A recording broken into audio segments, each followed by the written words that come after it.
the section on divine secrets from AbdulQadir Jilani's book, Futuh al-Ghaib. In the name of Allah, the most gracious, the most merciful. Bismillahir Rahmanir Rahim.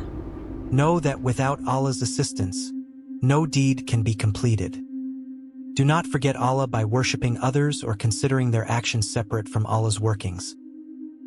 By doing so, you would deny the truth and fall into the Qadariyya sect. Say, Allah grants strength and power, and His servants act accordingly. Attach yourself to whatever Allah's command dictates in these matters, and do not exceed your limits. Accept what is given as your portion. Allah's decree is bestowed upon you and all creation according to the measure He has ordained. Never try to assume control. The guiding light in this matter is Allah's book and the Prophet's sunnah. Do not stray from these two. If a thought comes to your heart and you find yourself in a difficult situation, immediately measure it against the Qur'an and sunnah. For instance, know that things like fornication or ostentation are sinful and forbidden. Avoid associating with corrupt, immoral, sinful, and disobedient people who do not uphold Allah's commands. This is forbidden. Dismiss such thoughts promptly. If you encounter other forbidden matters, do not accept or act upon them. Know that these thoughts are reminders from Satan. Some desires that come to you, such as marriage, food, or drink, may conceal unseen harms beyond your understanding. For instance, a thought may arise, "Go to this place for this difficulty," and ask that person for help. However, you may not need that person. Perhaps your knowledge and insight surpass theirs. Pause for a moment and do not rush there. Do not assume, "Surely, this is divine inspiration from Allah. I must do it." No, do not act in haste. Wait for the best course in this matter. To confirm that this inspiration is from the truth, it should come to you repeatedly or be accompanied by a spiritual command for you to act. Then you may proceed. Those knowledgeable in Allah's way recognize certain signs in such matters, known only to wise saints. Do not misunderstand these teachings. They apply to matters outside the realm of commands and prohibitions. Following and fully applying the Sharia laws is obligatory. Otherwise, you will gain nothing from the spiritual realm. Allah is the knower of the truth and the guide on this path. Regarding desires, if you encounter marriage while in poverty or during a difficult time, if you show patience and wait in this state, Allah the Exalted will either remove this matter from you or ease it, allowing you to marry or protecting and providing for you. In this way, He grants what you seek in the world without hardship and in the hereafter without difficulty, and rewards you as His patient, grateful servant.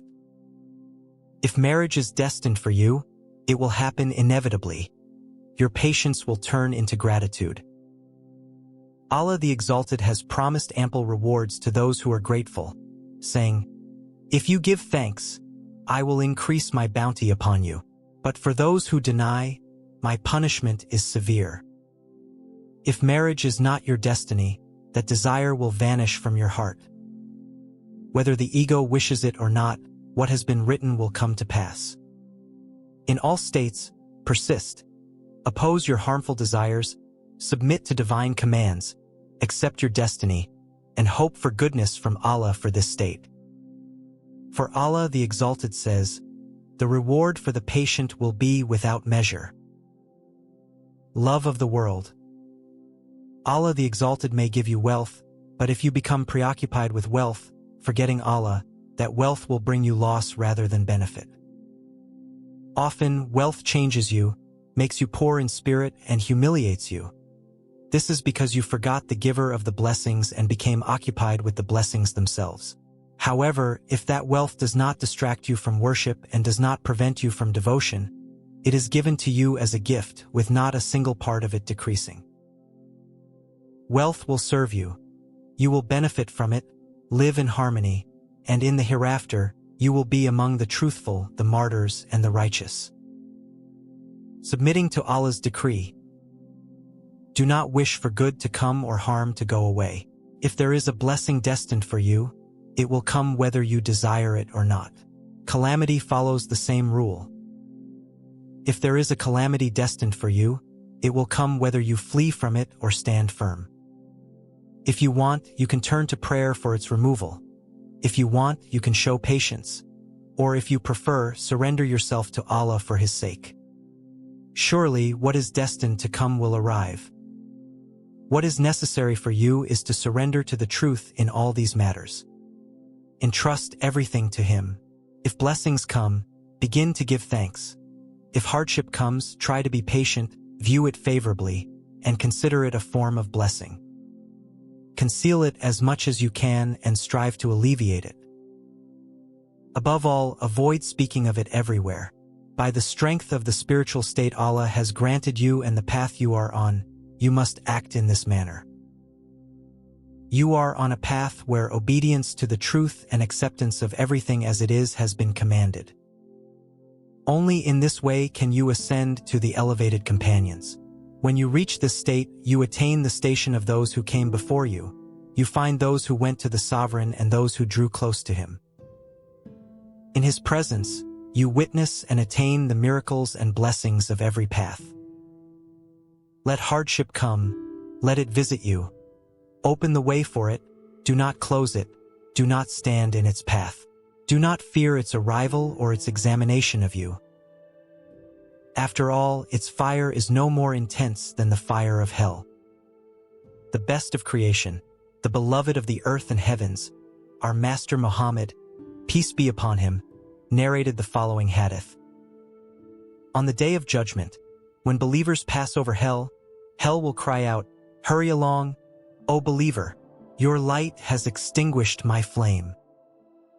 The light that extinguishes the fire of hell is none other than the light of faith you acquired in this world and carried with you. This light exists in both the obedient and the rebellious, but the rebellious cannot benefit from it. It is also this light that extinguishes the fire of hardship in this world. If you endure with patience and align with the truth, you will see its reward. Do not let the arrival of hardship unsettle you. Do not let its approach frighten you. Allah the Exalted said, "We shall test you so that we may know those who strive and be aware of your actions." The correctness of your faith in Allah and your submission and compliance with His decrees is indeed His grace and mercy to you. Know this and persevere in patience to the end. Follow the truth, be a Muslim. Let this state be your adornment. After that, nothing is expected of you or others except to carry out Allah's commands and to avoid His prohibitions. If there is anything related to religious commands anywhere, immediately pursue it, strive to hear it correctly, and try to fulfill it. Act promptly. Do not sit idly or passively accept fate. Exert all your strength and effort to fulfill Allah's commands. If you find yourself struggling, seek help from Allah, supplicate, and beseech Him. Ask yourself, why have I fallen short in worship? And investigate the cause. Perhaps it is because of some unnecessary desires on your part. Perhaps you acted in ways that did not conform to proper etiquette. It may be that you grew complacent in worship, relied on your strength and power, or considered yourself equal with Him. Ultimately, all these factors contributed to your state. Thus, the Master closed the doors of mercy, removed you from His throne, dismissed you from His service, withheld His assistance, turned away His favor, and ultimately grew displeased with you. He turned worldly matters and the selfish desires of your ego into a trial upon you. Know well that engaging in such trivial matters is not beneficial. They distance you from the mercy of the One who created and nourished you. Beware lest anything distracts you from worshiping your Lord. Consider everything besides Allah as other, and do not prioritize them over the truth, for it is Allah who created you, not these other things. Do not oppress your soul by engaging in wrongdoing. If you abandon your Creator's commands and become preoccupied with other matters, He will cast you into a fire kindled by people and the stones of disbelief. Later, you will feel regret, but your apology will be in vain. It will not be accepted. You will be willing to be reproached, but even then, your remorse will not be received. You will wish to return to the world to perform good deeds again, but no one will send you back. Have compassion for your own soul. Show mercy toward it. Use the feelings granted to you in the path of faith, in good deeds, in obedience, and in worship. With these, attain understanding. Seek knowledge. Strive to illuminate the darkness with the light of worship and wisdom. Hold firmly to his commands, avoid prohibitions, and walk the path of truth with these two. Do not deny the Creator who first fashioned you from dust.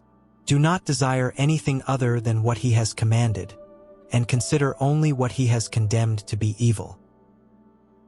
Be content with what you have for both this world and the hereafter. Know that what he deems undesirable should be deemed undesirable for both. All that is beloved and desired should be sought for Allah's sake, and all that is undesired should likewise be avoided for his sake. If you remain in Allah's command, all living things will also be at your command. If you avoid what Allah has forbidden, all evils will avoid you.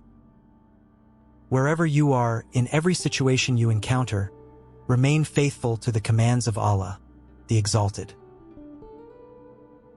Allah has said in some of the scriptures sent to his prophets, "O son of Adam, I am such a God that there is no deity but me. If I say be, it is. If you obey me, I will make you like me. Whatever you say be to, it will be." He has also said, "O world, assist those who worship me, but weary those who chase after you."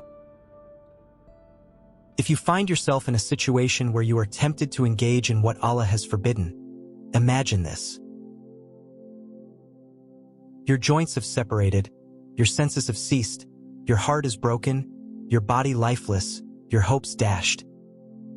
Feel as though you have forgotten all customs and formalities, with darkness encompassing your vision as if you are collapsing where you stand, like an old building with a roof ready to collapse. Sit where you are, numb, insensible. Let your ears be as though they were deaf, as if created without hearing. Let your lips remain still, your tongue silent as if mute. Imagine your teeth falling under strain, your arms as paralyzed, unable to grasp anything.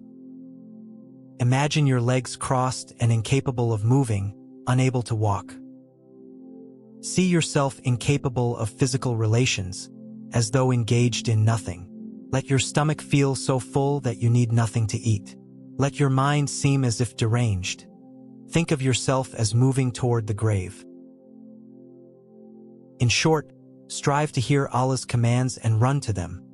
Remain where you are in opposition to what he has forbidden. Do not move toward it. Stand lifeless before divine decree.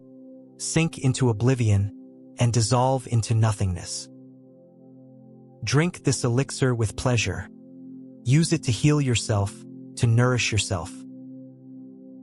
Only in this way can you free yourself from the spiritual ailments caused by sin. Only in this way can you cleanse the disease of the soul. All these things occur by Allah's permission and will. Following the saints of Allah is better than worshipping your own ego and its wicked desires. Do not seek to rise to the level of the saints, for they serve only their Lord. You seek the world while theirs is the hereafter. You see only this world while they see the Lord of the heavens and earth. You keep company with people while they remain always with the truth. Your heart is bound to the things of the earth. Their hearts are bound to the throne. You seek to trap what you see. They take no interest in what you see, but only look to the Creator and strive to obey Him. Those beloved of Allah have found what they sought through the truth. They have reached their destined place. You, however, remain caught in worldly desires, seeing only the world and your cravings. Yet they entered this path by forsaking worldly desires and attachments. Thus, they attained exalted ranks. Their worship, devotion, and praise of Allah elevated them to this station. This is Allah's gift, for Allah bestows His grace upon whomever He wills. They ran tirelessly in worship and obedience with Allah's help, never growing weary. Worship became their soul, their spiritual sustenance. Though the world came upon them as a trial, they felt it not, seeing themselves in the house of paradise. They sought the origin of all things, not being deceived by the present state. Allah the Exalted created them with this authority, intending whatever He desired from the beginning. The Sovereign created them for the order of the earth. He adorned the earth through them.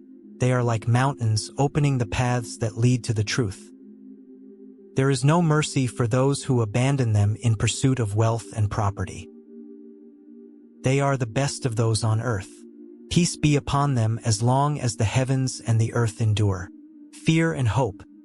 In a dream, I found myself in a place resembling a mosque.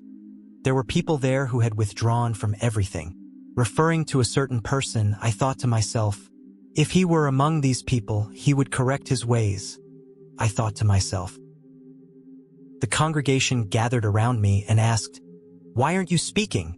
I replied, "If you persuade me to speak, then I will." I then addressed them with the following words. When you leave people and follow the path of truth, do not ask anything of others, even with your tongue. If you succeed in this, do not ask with your heart either, for asking in the heart is like asking with the tongue. Know that Allah the Exalted is always at work. He undoes, He renews, He raises, He lowers. He elevates some saints to the highest ranks and brings others to the lowest levels. Those in high positions fear falling, desiring to remain in their current state. Those at the bottom fear remaining there and seek to rise to higher stations. After I spoke these words, I awoke. Trust in Allah and its degrees. The thing that prevents you from recognizing Allah's grace and the blessings He has bestowed upon you is your reliance on creation instead of the Creator who placed you in this condition. You have forgotten the Creator and trusted in your own deeds, so the Master has deprived you of perceiving His blessings. People prevent you from working honestly and eating lawfully, as the Prophet did. As long as you remain in this state, seeking goodness from them, going to their doors in hope and acting like a beggar, you are considered a polytheist. For this reason, Allah deprives you of lawful sustenance, pulls you back from honest earnings, and scolds you for your lack of trust in Him. After a time, leave people behind, repent from your great sin, earn your living lawfully, and eat what is permissible. Do not rely on your actions, but recognize Allah's grace. Do not forget the blessings Allah has granted you. If you forget His grace, you again walk the path of shirk. Although it may not be as great as the first instance, it is still shirk, and over time what begins as hidden shirk can become open and manifest shirk. Repent from this state. Remove this aspect of shirk as well. Trust in your earnings and efforts, but remember the true source of strength. Cling to Allah, who facilitates these tasks and creates the causes. He guides you to all goodness. Sustenance is in His hand. Trust in Him. Know that your provision comes from Him. He sends your portion to you through various channels. Sometimes He sends you to people, prompting you to ask as a form of test or ascetic discipline. In this state, you must be extremely cautious. Sometimes He sends sustenance directly to you without intermediaries, allowing you to return to Him with ease. You bow in reverence before His power, and in this state, the veil is lifted, and you see His grace. The Master, more than any doctor, provides what best suits your temperament out of His generosity, protecting you from harmful desires and filling your heart with great blessings. When your heart is cleansed of all harmful desires, lusts and affections, leaving only the desire for Him, He grants blessings with ease. If there is sustenance meant for you, it will inevitably come to you. No one else can touch it, for your provision is destined solely for you. He grants you blessings to satisfy your desires, and through them you fulfill your needs, knowing that it is the truth who has sent them to you. You recognize that Allah has destined these for you and thus embrace the path of gratitude. In this way, your understanding grows and your knowledge increases. Allah distances you from reliance on people and helps you keep your soul free from anything besides Him. Then your heart gains the capacity to understand the enlightened knowledge, your inner eye opens, your heart is illuminated, your closeness to the truth deepens, and you fully belong to that realm. When you reach the point where you can guard the secrets of this great spiritual knowledge, you know when and at what time sustenance will come. This state is granted to you by Allah's grace and generosity. He bestows this rank upon you to elevate your honor. Ultimately, all these things are a gift from Allah to you. Allah the Exalted says in this regard, "We made some of them leaders who guided by our command when they were patient and believed in our signs." And He also says, "As for those who strive for us, we will guide them to our paths." So be among those who fear Allah, who take refuge in Him, so that He may teach you. After reaching these states, the attribute of creative power, takwin, is manifested. You begin to act with clear command, with no doubt in this order. The command is as clear as the sun. It is given to you, more delightful than any sweetness, more pleasing than any beauty. The inspiration that comes to you to fulfill this duty melts away the impurities of the ego. Allah the Exalted, in certain scriptures sent to His Prophet, has said, "O son of Adam, I am such a God that there is no deity but me. I alone exist. Whatever I say be to, it becomes. Obey me, and I will make you like myself.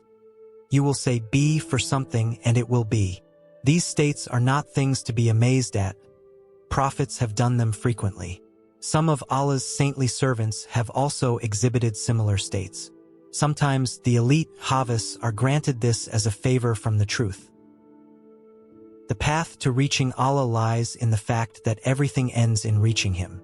When you have attained the truth, you are considered to have achieved full spiritual and physical maturation. The essence of reaching the Beloved is leaving behind all creation in your heart. It is forsaking the path of vain desires. It is leaving behind personal will and desires. To tread this path with self-will is not considered virtuous. The day you leave these flawed conditions and bind yourself to Allah's commands, the spiritual paths will open to you. Once you attain this state, there should be no regression to former habits, and others should not concern you. You should see the commands and wise works of the truth. This state we describe is the state of fana, annihilation in the divine. It is the station of losing oneself in the wisdom of the truth. This station is referred to as union. Union with the truth is not like human companionship. It is necessary to purify the truth of such comparisons. Nothing resembles Him. He truly sees and hears, but not like us. He is exalted beyond comparison with any creature. This realm is known by those who attain union with Him. Allah has taught and shown them what it means to reach the truth. Among those who attain union, each has a unique station.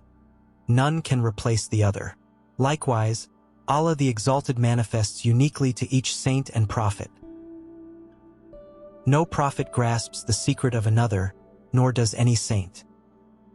For instance, a disciple cannot comprehend the state of their sheikh.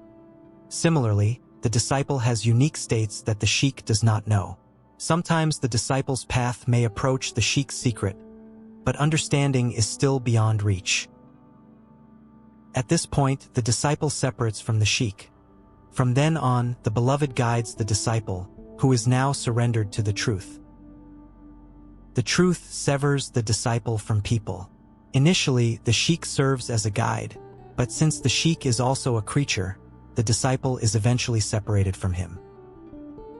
Just as a child is weaned from milk after 2 years, once the ego has been subdued, there is no longer a need for people. When desire is gone, nothing is expected from anyone. Now the disciple has ascended. If the sheikh remains in ego and desire, he may even become dependent on the disciple. The beloved then guides the ego and the will, for annihilation is considered a deficiency, and there is no deficiency on this path. The ego does not die but is reformed.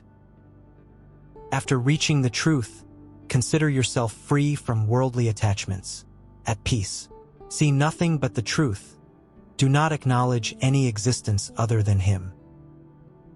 This is the essential requirement of this path. In your station, let no influence come from anything but the truth, whether in goodness or badness, giving or taking, fear or hope. For those who fear themselves, He alone is the protector. He alone covers faults. Once you bring yourself to this station, strive to witness the wise workings of the truth. Endeavor to carry out His commands, which contain immense wisdom. This should be the path you follow. Occupy yourself with its flavor. Withdraw from all worldly and otherworldly creations. Detach your heart from them all. See all creatures as helpless and in need, envisioning them as such. In such a situation, is it right for someone witnessing such a terrifying sight to ignore the majesty of the sovereign, to seek mercy without fearing the sovereign, and to pass by the sight of the hanged man without feeling any dread? Could reason and logic approve of this? No, never, and one would judge that such a person has lost their senses, has had their perceptions dulled, becoming no different from an animal with no resemblance to a human. After reaching the truth of all things, we seek refuge in Allah from becoming blind or lacking insight. After finding the truth, we also seek His refuge from falling away from spirituality, from falling into disbelief or deviation after faith. This world is that great river we have spoken of, the ever-surging water. The passions and pleasures of humanity are drawn from that river. The harmful creatures that crash into people are its waves. The ongoing hardships and trials of divine destiny are the arrows and weapons therein.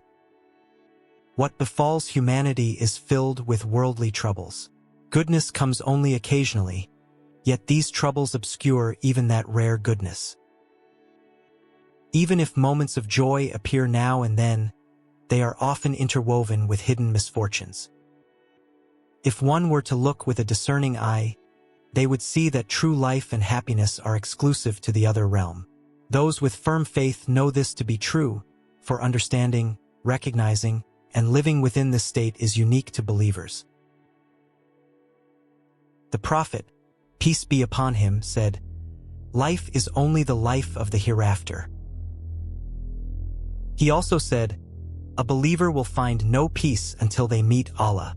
These words are for those with faith. He also stated, "The world is a prison for the believer and a paradise for the disbeliever." He said further, "A heart filled with fear of Allah is firmly bound to the truth." With such clear insights, how could one ever claim comfort in this world? Indeed, all tranquility lies in devotion to Allah, in fulfilling His commands, and in humbly following His path. The servant can only be saved from the afflictions of this world in the way described. Once saved, their heart will be filled with mercy. They will receive blessings and graces. All their actions will be righteous, as a kindness from Allah. It is advised that you do not complain about the truth. Do not share any granted goodness with anyone, even a friend. Do not accuse Allah due to any calamities He sends your way out of His wisdom. Know that your duty is to show patience in adversity and gratitude in prosperity. Before finding blessings, acting as if you have already found them and showing gratitude is better than complaining about a current misfortune. Can you show a single person who is entirely devoid of divine blessings? No. As the verse states, if you were to count Allah's blessings, you would not be able to enumerate them. You are filled with such divine blessings. So do not overlook any of them.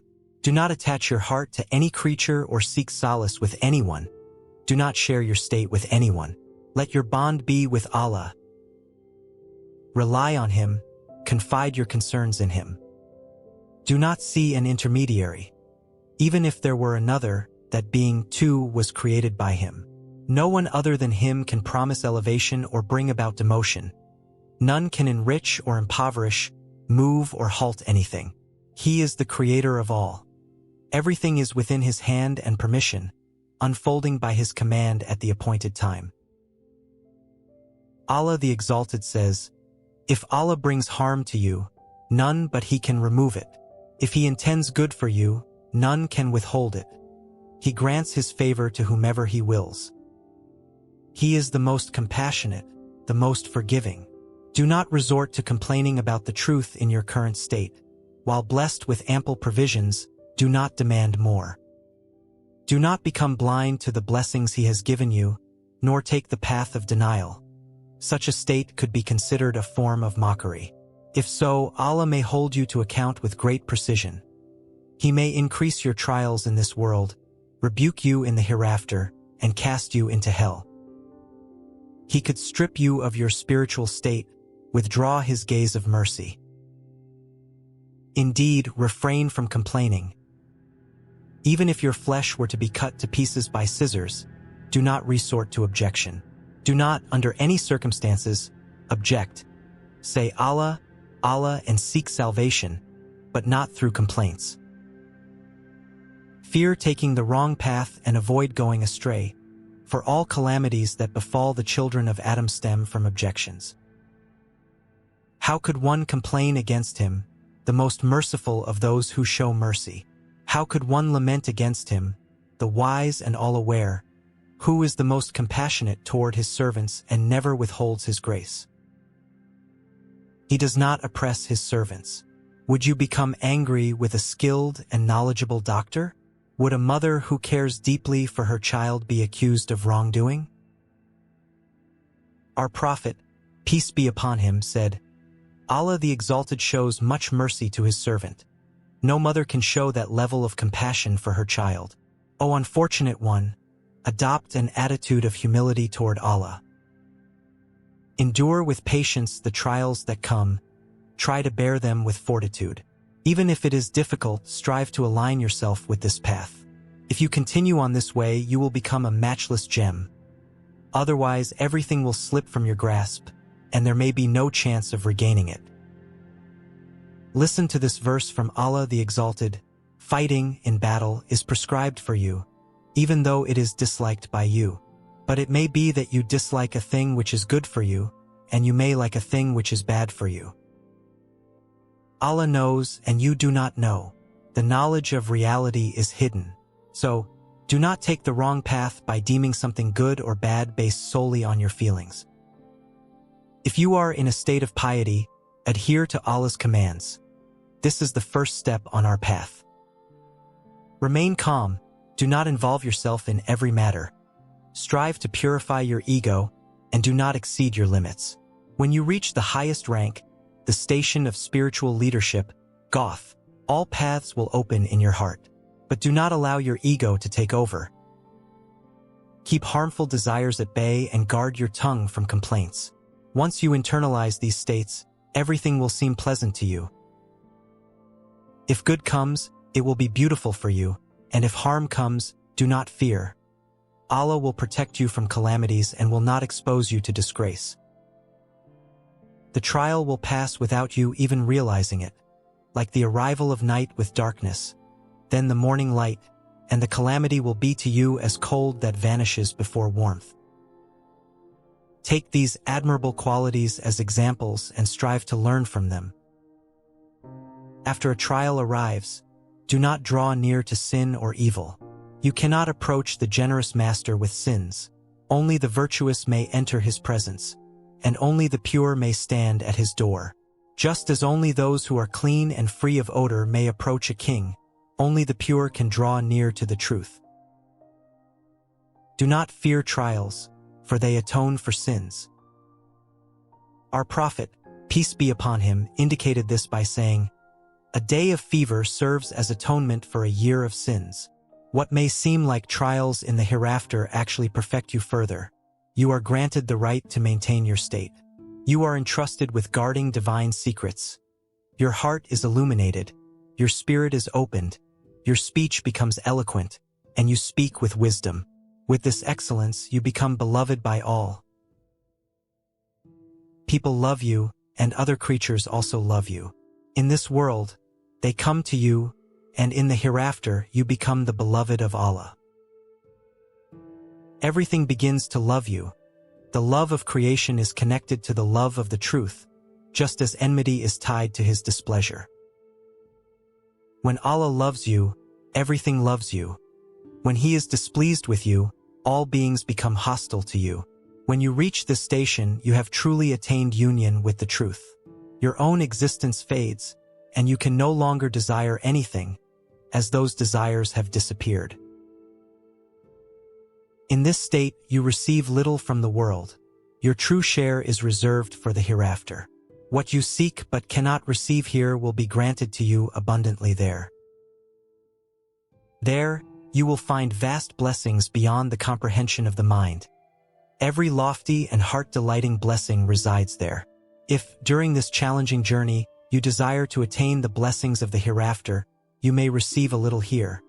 But in doing so, you will lose the purity of your heart and the clarity of your insight. You will be deprived of the blessings that are truly desired and reserved for fulfillment in the hereafter. Indeed, neither your desires nor expectations should be for this world or the hereafter. They should be directed solely toward the Lord, the creator of causes, the one who spread the earth and raised the heavens. Yet you content yourself with the ephemeral pleasures of this world without waiting for the blessings of the other realm. He, the Exalted, guides his servants to the right path, and he alone knows what is best. Loyalty to promises, refraining from breaking one's word, not making a commitment before maturing in faith and understanding, grants you strength of heart and stability in faith. When faith takes root in the heart and reaches the truth, a voice within calls out, "Today you are secure and steadfast in our state." This message is repeated to you each time in a different way, and with each repetition you become a distinguished servant, perhaps even reach a higher state. Your being merges with the divine, leaving no will of your own. You find everything you seek within yourself, and nothing perplexes you. As your aspirations rise, your material existence dissipates, and you surrender your wishes to the truth.